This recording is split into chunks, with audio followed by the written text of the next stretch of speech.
Alright, this is going to be a stupid fast video, but I know I was going to get some questions from some of the F150 guys.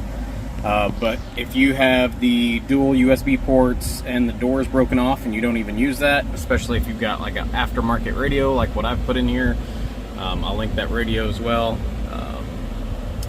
Again, if you're not using the dual USB ports, you can Dremel the side of the door off. I know that's not as clean as what it could be, but it's what I could accomplish.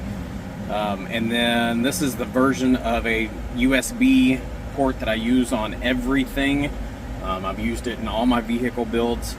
I don't necessarily care about the voltmeter, especially in the back. It's kind of dumb, but it's the only one that I get a true 65 watt charger off of.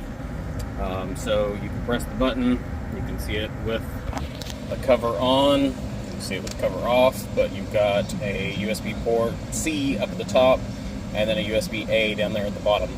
So you're still able to retain your 110 over here, your 12 volt up here, which I know I could have replaced that, but I still would like to have a 12 volt back here. And again, if you're not using the dual USB ports, why not replace it? So I tried these out. These are a little more expensive wire taps, but they're a lot better quality.